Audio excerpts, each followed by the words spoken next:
예, 목요일 묵상의 시간입니다. 성도가 순종의 삶을 사는 것은 복이 있어서가 아니라 생명이 있어서다. 성도가 순종의 삶을 사는 것은 복이 있어서가 아니라 생명이 있어서다. 자, 이런 제목으로 오늘 묵상 또 함께 나누겠습니다.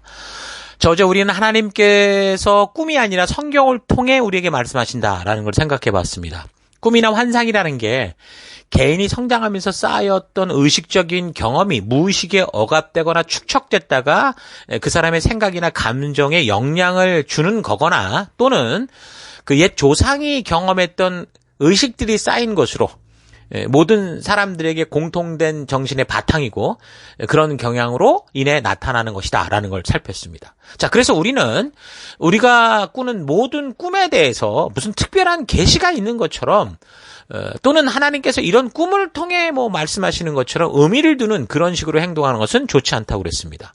그러나 우리는 꿈에 얽매이는 삶을 살아서는 안 돼도 특별하다고 생각하는 경우 성경의 약속과 언약, 분명히 기준이 있으니까 왜곡되지 않은 범위 안에서 자신에 대한 위로나 소망이나 책망이나 경고나 충고나 교훈으로 생각을 하고 그 꿈이 옳고 그른지를 확실하게 알게 하는 성경 말씀의 가치를 따라서 여러분의 삶을 하나님께로 되돌이키는 걸 새롭게 점검하는 계기로 삼는 거, 그건 가능하다고 그랬죠. 사람은 누구나 꿈을 꾸기 마련이고 그것이 뭔가 마음에 불편하게 하거나 이상하게 되는 것이라면 당연히 무슨 의미가 있는가 싶어서 궁금해하고 좀처럼 잊혀지지 않고 자꾸 신경이 쓰이게 되면 그렇게 되면 어떻게 꿈을 잘 해몽한다는 어떤 말들이 자꾸 유혹될 수밖에 없죠.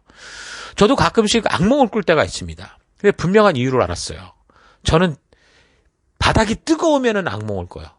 깨요. 그리고 그냥 아무 의미 없어요. 그냥 뜨거운 것 때문에 몸이 야 빨리 여기서 너 어떻게 벗어나라고 말을 하고 있는지 막 악몽을 꾸다가 겨우 일어나면 막 등짝이 얼마나 뜨거운지 그런 경우가 많습니다.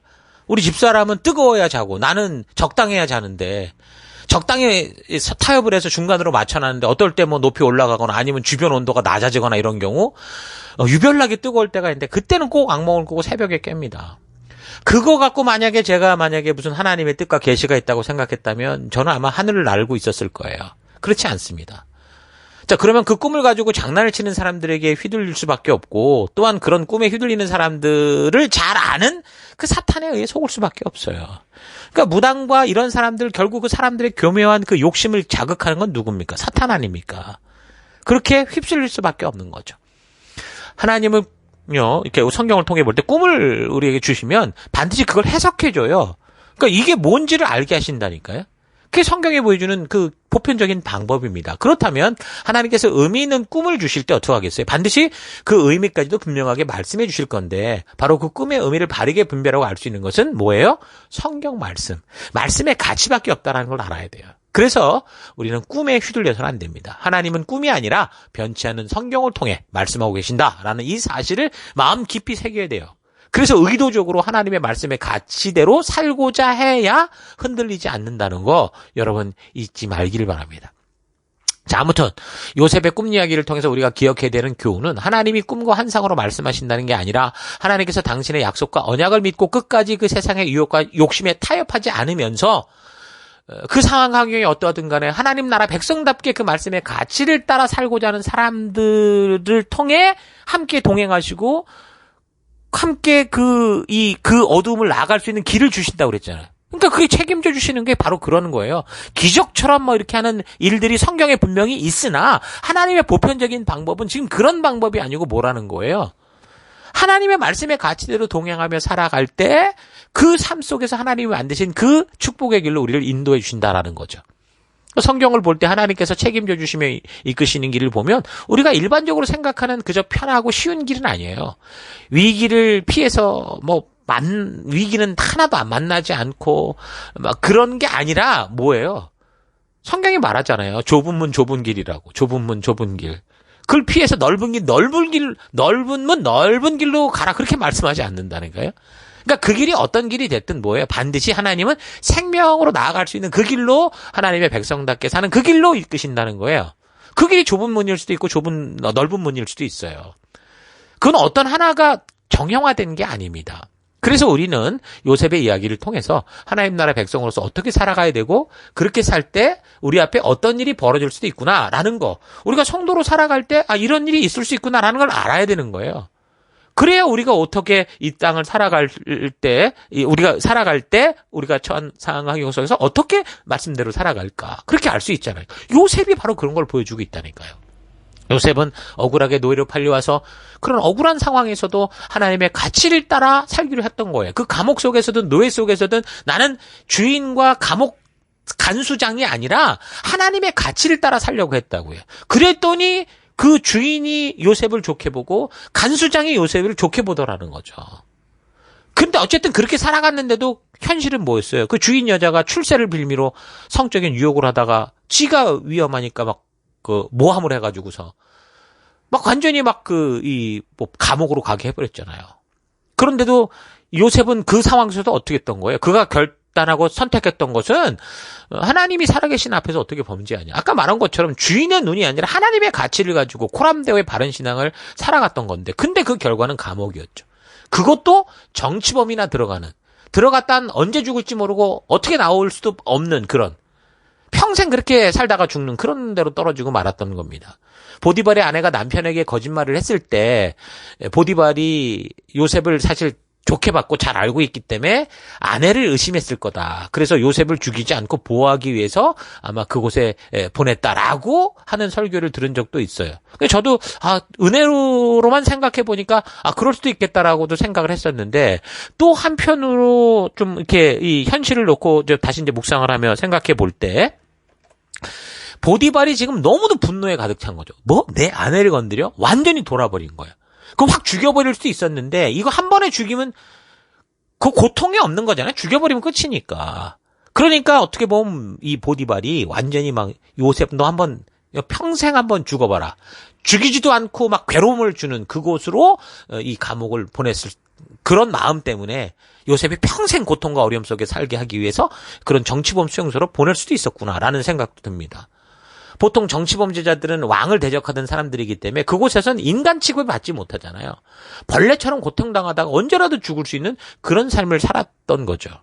그 고통으로 보디발이 요셉을 보냈을 수도 있다라고 볼 수 있는 거죠. 어찌됐든 우리가 세상을 살아갈 때 하나님의 말씀을 알고 그 뜻대로 살고자 애를 써도 오히려 지금 요셉처럼 최악의 순간을 맞을 수 있다라는 거, 이 사실을 우린 잘 기억해야 된다라는 거예요. 우리가 새벽 기도를 가면은 거기에 거룩한 환한 길이 열리는 게 아니고 음주운전자가 와서 들이박아서 죽을 수도 있다라는 거예요.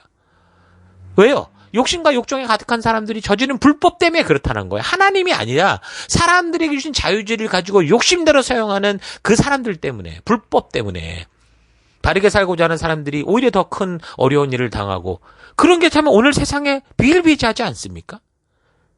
또 그러면서도 많은 사람들이 그걸 가지고 교회 가려고 그러는데, 교회 열심히 섬겼는데 왜 이러냐 하면서 하나님께 삿대질하고 이런 경우가 많은데, 결국은 이 성경을 바르게 그 하나님이 창조의 세계를 보지 못했기 때문에 하는 소리들인 거죠. 요셉은 지금 너무너무 억울한 상태고 아무도 그를 도와줄 사람이 없는 파리목숨 같은 상태에서도 그는 그 상황 속에서 그는 어떻게 살았어요? 하나님을 원망하는 길을 택하지 않았어요. 이 상황에서도 하나님의 뜻대로 살려고 한 거예요. 그런데도 계속 바닥이었어요. 그런데도 어떻게 했어요? 요셉은 그래도 그럼에도 불구하고, 그리 아니하실지라도, 성경에 그런 얘기 많이 나오잖아요. 그리 아니하실지라도, 그럼에도 불구하고 대부분 믿음의 사람들은 그렇게 살았어요. 어떻게 해요?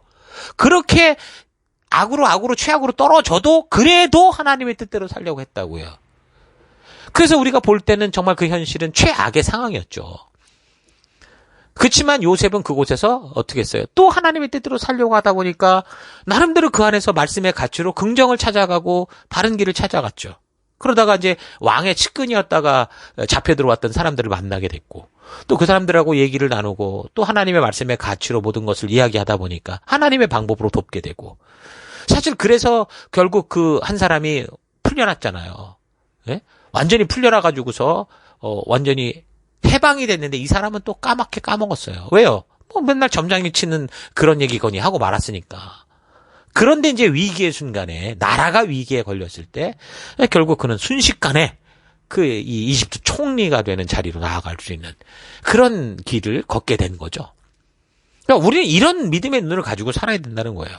그러니까 이럴 수 있으니까 나는 이러겠다가 아니라 내가 최악에 가도 나는 언젠가 역전될 거야. 그럴 거야 라는 것 때문에 가는 게 아니라 내가 어떤 상황이든 하나님이 주신 말씀의 가치가 소중하고 이 길로 내가 하나님과 동행하고 있고 하나님이 이 길 속에 함께 있기에 그 길을 가야 되는 거예요. 우리는 이런 믿음의 눈을 가지고 살아야 되는 거예요. 우리가 순종하는 순간 그 결과가 처참하고 또 나의 기대대로 되지 않고 더 어려워질 때 많은 사람들이 그래서 믿음의 길을 포기하곤 하지만 그러나 우리가 선택할 길은 뭐예요? 하나님의 말씀의 그 가치를 따라 끝까지 걸어가는 그런 믿음, 그 믿음의 길을 우리가 걸어가야 되는 겁니다. 순종의 결과가 최악일 때 하나님의 살아계심을 믿는 요셉이 그 생각할 때 어떻겠어요? 그렇게 계속해서 억울하게 당하는 삶에서 하나님이 자기를 잊어먹었나? 자기를 지켜주지 않는가? 이렇게 생각할 수 있고 그러다 보면은 하나님을 저주하고 원망하고 심지어 하나님 없다라고도 말할 수 있었을 건데 근데 그런 순간 되면 누가 더 날뛰입니까? 사탄이 제일 날뛰죠. 그러면서 하나님을 계속 원망하게 하고 그래 니의 이 모든 일들 다 하나님 탓이야. 예전에 그 노태우 대통령이 있을 때 그냥 지나가다가 나뭇가지가 꺾여도 다 노태우 탓이야. 노태우가 아니라 누굽니까? 이름을 까먹었네. 아무튼 그런이라고 얘기를 한 적이 있었는데 다 그런 거예요. 일만 벌어지면 다 하나님 탓이라는 거죠. 그 사탄이 하는 짓이에요, 그게. 그렇게 하면서 진짜 이런 순간이 하나님 말씀대로 거룩하게 살 수 있는 중요한 역전의 시간이 될 수 있는데 근데 어떻게 해요? 그 순간에 순종을 포기하고 하나님을 저주하게 하는. 그러나 요셉은 그런 상황 속에서도 하나님을 원망하는 마음보다 하나님을 그대로 신뢰하는 삶을 살아간 거죠. 최악의 바닥으로 떨어졌지만 그는 하나님을 신뢰했습니다. 순종의 결과로 도저히 떨어질 수 없는 최악의 환경과 상황이 그에게 다가왔는데도 요셉은 원망보다 그 바꿀 수 없는 현실을 받아들였고 그리고 그 안에서 하나님을 신뢰하고 그래서 하나님이 주신 사명, 그 말씀의 가치를 따라 살아가기로 하는 거죠. 야곱의 경우는 어땠습니까? 아버지 야곱의 경우. 형 에서를 피해 도망하던 중에 베델에서 하나님이 찾아와 주셨어요. 그런데 어땠어요? 하나님이 저와 함께 계시고 제가 가는 이 길에서 저를 지켜주시고 먹을 것과 입을 것 주시고 제가 안전하게 저희 집으로 돌아오게 해주시면 주님이 나의 하나님이 될 겁니다. 이런 식이었어요. 나에게 뭘 해줘야 너가 내 하나님이지. 그럼 나하고 무슨 상관이니? 그렇지 않으면 이딴 식의 삶을 살았던 게 야곱이고 그 인생은 돌고 도는 인생을 산 거죠. 그런데 그런 아버지 밑에서 자란 요셉은 그런 아버지 야곱과는 전혀 다른 선택의 삶을 살았습니다. 끝까지 하나님을 신뢰함으로 내가 말씀대로 순종하다가 더 최악이 되어도 끝까지 하나님이 주신 말씀의 가치를 따라가는 거룩한 길을 가겠다라고 한 거죠. 그것이 바로 믿음의 백성들이 사는 태도입니다. 오늘 우리가 살아가야 될 태도인 거죠. 내 상황과 환경이 나에게 유리하게 바뀌면 하나님의 살아계심을 믿겠다. 내 사업을 잘 되게 해주시면, 내 직장에서 잘 되게 해주면, 내 학업을 잘하게 해주면, 이거 잘하게 해주면 이거 주고 저거 주고 다 주면 이러가겠다.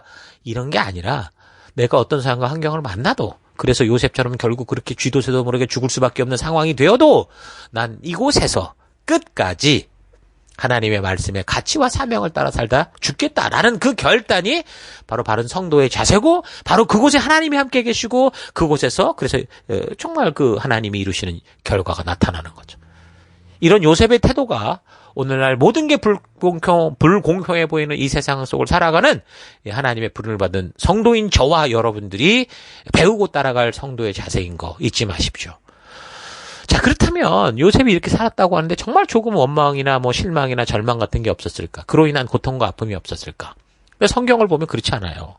그의 삶의 아픔에 대한 흔적이 보입니다. 그의 아들의 이름을 보면 알 수 있는데 요셉이 그 17살에 잡혀왔다고 그랬죠. 그래서 13년간 종살이 감옥살이 하더라고 고생하다가 30살에 바로의 꿈을 해석하면서 제 2의 2인자, 이집트의 2인자가 됐을 때 이집트의 그 제사장이었던 사람의 딸 아스낫이라는 여자하고 결혼을 해서 결국 이제 아이를 낳게 됐는데 그 이름을 뭐라고 줬냐면 므낫세라고 줬어요.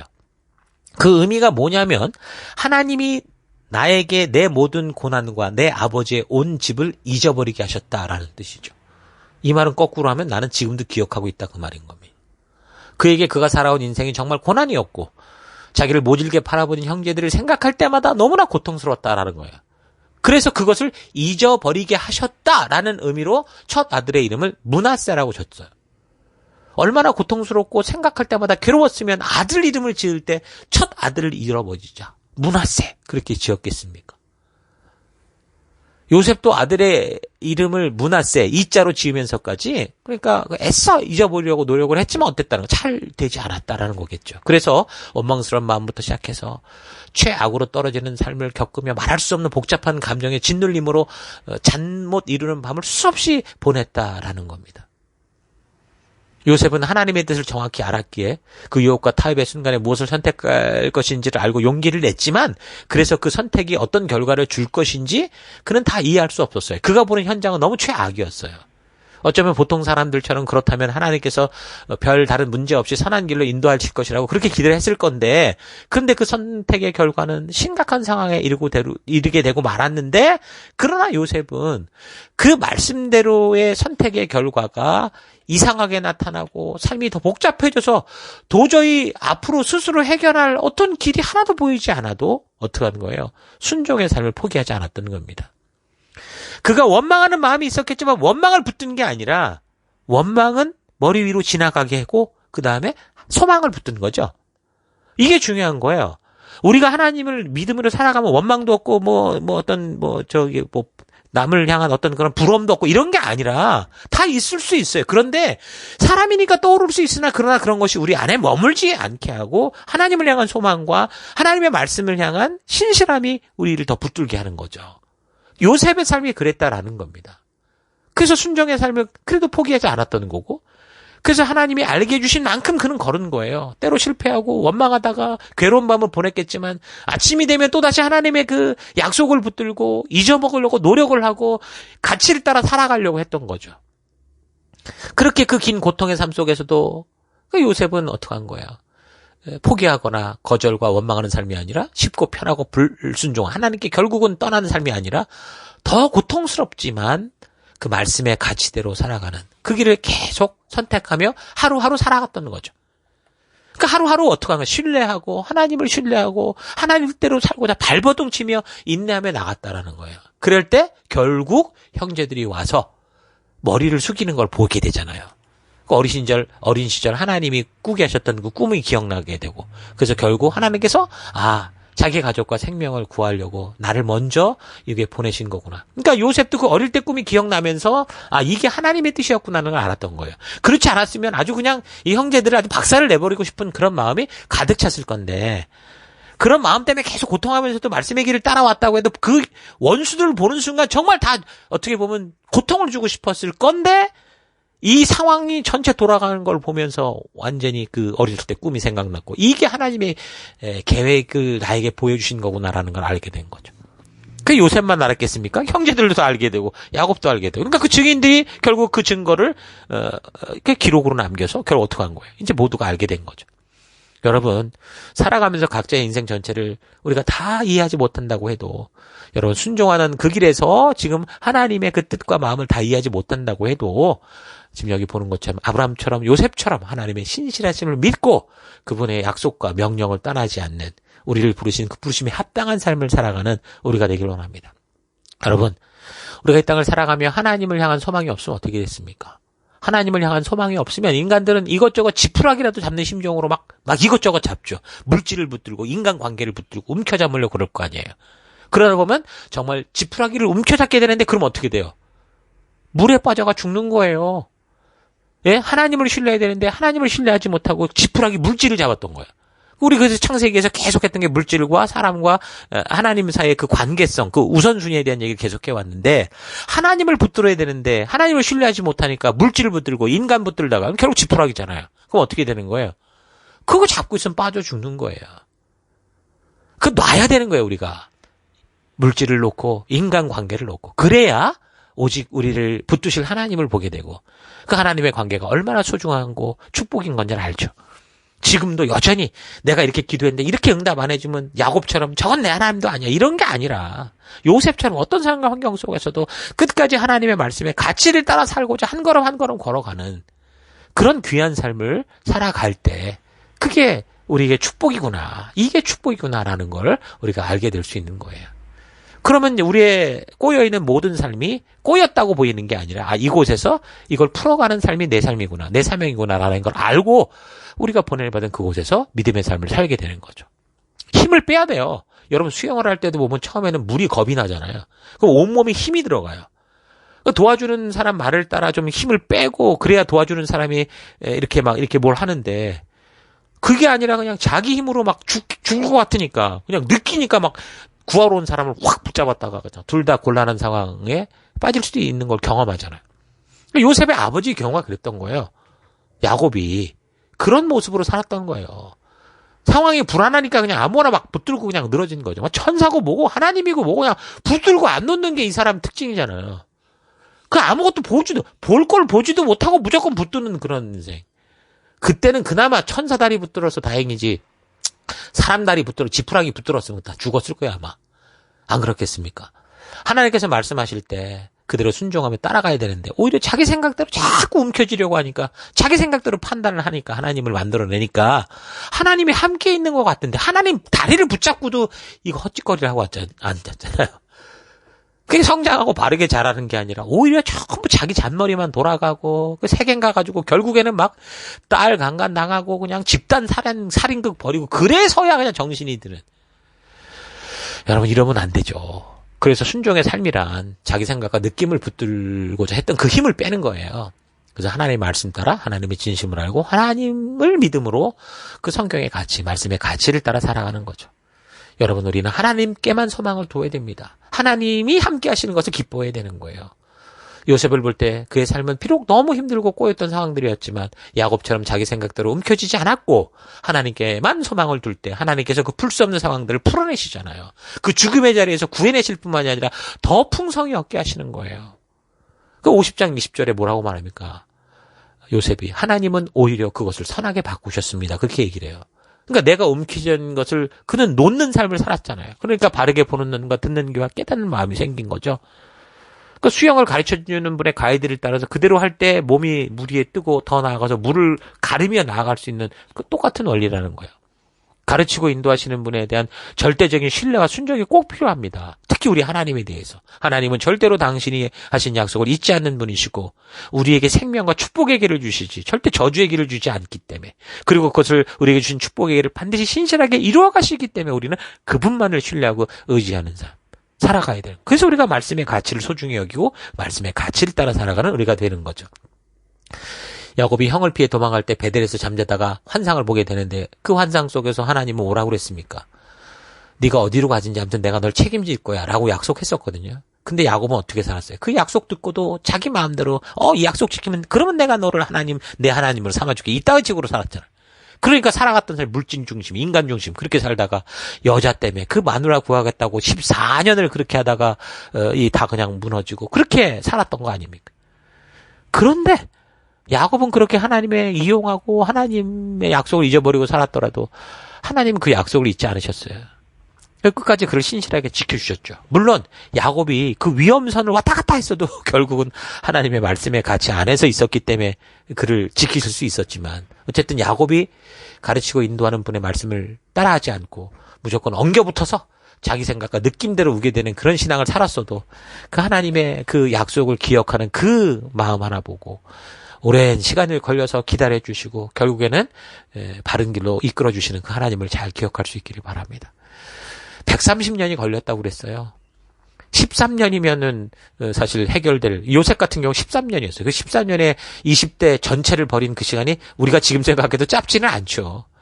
짧지는 않은데 야곱의 130년에 비하면 10분의 1밖에 안 되는 거예요. 뭐가 빠른 길입니까? 순종을 해도 힘들고 순종하지 않아도 힘든 것 같은데 순종하지 않으면 뭔가 반짝반짝 되는 것 같은데 140년을 돌아가는 거고 순종할 때는 최악의 길로 가는 것 같은데 지름길 13년으로 마무리되는 거예요. 여러분 잘 기억하십시오. 여러분 지금 여러분이 처한 삶이 너무 혼란스럽고 복잡해서 과연 하나님이 도우시는가 싶은 그런 상황에 처해 있습니까? 물론 그게 만약에 야곱처럼 자기 욕심과 고집스러운 그것 때문에 그런 거라면 빨리 돌아 나와야 되지만 그렇지 않고 요셉처럼 하나님의 뜻대로 서고자 하는 애쓰는 과정 중이고 하나님의 말씀대로 살고자 발버둥 치고 있는 거라면 하나님께서 여러분에게 하신 그 약속을 절대로 잊어버리지 마시고 하나님이 당신을 지킬 거다라는 걸 믿고 요셉처럼 고통스러운 과정의 연속이 계속된다고 해도 이제 곧 이게 끝이 없는 동굴이 아니라 곧 이 터널로 바깥 나가는 길이 열릴 거다라는 거 기억하시면서 하나님 원망하지 마시고 그 하나님의 약속 붙들고 소망 붙들고 끝까지 인내로 승리하는 여러분 되시기 바랍니다. 혹시 여러분들 중에 정말 요셉처럼 형제나 부모의 영향으로 최악의 삶을 살고 있는 분들이 있다면 잘 기억하십시오. 더 이상 그런 실패가 여러분을 통해 흘러가지 않도록 여러분이 요셉처럼 결단하고 비록 때로는 고민하고 원망스러운 마음을 버리지 못하고 마음의 괴로움이 계속 떠오른다고 해도 떠오르는 건 어쩔 수 없잖아요. 인간이니까. 그러나 흘려보내세요. 그리고 하나님의 말씀을 붙들고 약속을 붙들고 그 길을 걸어가십시다. 130년을 걷겠습니까? 13년으로 마무리하겠습니까? 우리 기억하시면서 우리가 하나님의 말씀대로 살아가는 그 길을 따라 정말 크고 멋진 그림을 그리시는 우리 하나님을 향해 나아가는 축복을 만나는 여러분 되시기 바랍니다. 자, 오늘 하루 내가 하나님의 말씀의 가치를 따라 순종하고자 할 때 바로 그 자리에 요셉과 같은 예상치 못하고 더욱 곤란한 현실이 다가올 수 있다라는 거 잘 기억해 주시기 바랍니다. 또한 나는 야곱처럼 내 생각과 내 방법에 빠져서 나름대로 뭐 성과가 있어 보이기도 하지만 결과적으로 보면 돌고 도는 길을 130년을 걸어서 결국 자신뿐만이 아니라 거기다 후대들에게까지 쓴 열매를 주고 있는지 아니면 요셉처럼 남들이 무식하다고 할 만큼의 말을 들어도 오직 하나님의 약속과 언약을 믿으며 말씀 그대로 순종하는 고통스러운 삶, 어떻게 보면은 13년의 젊음을 바치는 그런 삶이지만 그래도 말씀대로 직진하는 그런 인생을 살고자 하는지 잘 되돌아봤으면 좋겠습니다. 진정으로 하나님의 말씀을 따라 순종하는 길은 그 찬송가의 가사처럼 십자가를 지는 것 같은 고생의 길일 수 있습니다. 이 세상의 모두가 자기의 십자가도 내버리고 쉽고 편한 길을 향해 미친 듯이 달려가는 이 길에서 그들이 달려가는 곳과는 반대로 가려고 하면 거룩한 삶은 결국 쉽지 않죠. 우리가 열심히 믿으면 하나님께서 더 많은 것으로 부자가 되게 하고 모든 고난을 피해가게 하는 게 아니라 모두가 반대로 살아가는 그곳에서 극한 저항을 받으면서도 자기 십자가를 지고 예수님 먼저 걸으신 그 길을 따라가게 하시거든요. 그게 결국은 진정한 믿음의 현실이에요. 이런 믿음의 핵심은 신약에 와서 드러나는 게 아니고요. 이미 요셉에서, 그러니까 창세기, 이 성경의 처음 이야기부터 하나님이 하나님의 백성들이 살아가는 이 하나님 나라의 그 실체를 미리 보여주신 거예요. 이 어둠 속에 존재하는 하나님 나라가 이렇다라는 것. 요셉의 일생을 보면 그래서 여러모로 그 예수님의 일생과 너무도 닮은 걸 보게 되는데요. 그러니까 하나님께서는 우리를 부르실 때 하나님과 동행하는 삶이 어떤 삶인지를 숨김없이 보여주시는 거죠. 그런데 예수 믿으면 복받고 잘되고 세상의 머리가 되는 것만이 진짜 신앙인처럼 이렇게 변질된 게 오늘 우리가 살아가는 이 시대의 이 기독교의 현실입니다. 하나님과 동행하는 길이 결코 고난과 고통의 길이 아닙니다. 그 길이 생명의 길이고 그 길이 우리로 하여금 살맛나게 하는 길입니다. 13년 길어 보입니까? 130년 하기 비하면 아무것도 아니죠. 너무도 많은 사람들이 본능과 욕심을 따라 마음껏 살아가며 지옥을 향해 달려가고 있기 때문에 마치 그런 생명의 길이 고통의 길처럼 보일 수 있을 수 있어요. 그러나 오직 말씀의 가치를 유일한 삶의 기준을 삼아 여러분이 바른 믿음의 길을 선택하며 살아가는 진정한 성도의 그런 태도를 갖는 우리가 됐으면 좋겠습니다. 잘 기억하십시다. 13년이냐 130년이냐. 그러니까 창세기는 바로 그런 하나님의 나라 백성답게 살아가는 성도의 삶에 대한 모든 것을 보여주고 있습니다. 자, 그래서 창세기만 우리가 잘 살펴봐도 우리 신앙의 길과 방향이 빗나가지 않을 수 있고요. 하나님께서 우리에게 알리시고 걸어가시는 그 길에서 하나님과 동행하는 하나님 나라의 진정한 백성이 될 수 있을 겁니다. 아브라함과 야곱, 유다와 요셉의 이야기를 잘 살펴보면서 여러분들이 살아가는 삶의 또 곳곳에서 가정, 직장, 사업 등 모든 관계 속에서 요셉처럼 하나님의 말씀의 가치를 따라 좁은 문, 좁은 길로 가는 것을 두려워하지 마시고 오직 믿음으로 직진하며 거룩한 하나님 나라 백성답게 살아가는 여러분 되기를 축원합니다. 저는 하루도 힘내십시오. 잠시 기도하겠습니다. 하나님께서는 우리를 생명의 길로 부르셨는데 타락한 이 세상에서 말씀대로 걷는 거룩한 길이 힘들고 실패인 것처럼 느껴져서 쉽고 편한 본능과 욕심대로 살아가는 사탄의 길을 택하며 살았던 것을 회개합니다. 요셉처럼 순종의 끝에 절벽이 다가와도 그 절벽에서 떨어진 곳에 하나님께서 준비하신 그 날개가 있다는 거 잊지 않고 내가 살아가는 삶의 또 곳곳에서 타협하고 쉬운 길을 택하는 삶이 아니라 기꺼이 십자가를 지고 예수님과 함께 죽을 수 있고 부활할 수 있는 그런 삶 살아가는 우리가 되길 원합니다. 하나님께서는 창조로부터 우리를 한 번도 버리신 적이 없으신데 하나님이신 자유의지를 가지고 인간들이 항상 각기 제 생각에 옳은 대로 생각하는 죽음의 길로 가버린 역사를 봅니다. 예수님이 오셔서 우리의 길과 진리가 되어주셨는데 여전히 이 시대에도 각기 제 생각에 옳은 대로 살아가고 있는 나를 포함한 우리 인간들의 교만과 죄악을 용서하여 주옵소서. 어떤 삶의 환경과 상황 속에서도 우리는 오직 하나님이 보여주신 그 말씀의 길을 따라만, 말씀의 길로만, 생명의 길로만 걷는 우리가 되길 원합니다. 하나님, 우리가 이 길을 걷는 것은 복이 많아서, 돈이 많아서, 축복이 있어서가 아니라 바로 하나님과 함께하는 동행이 있어서 하나님이 함께 하시기 때문이라는 거 우리가 잊지 않고 이 길을 끝까지 걷는 그런 길로 인도하실 것을 감사드리고 예수님 이름으로 기도했습니다. 아멘.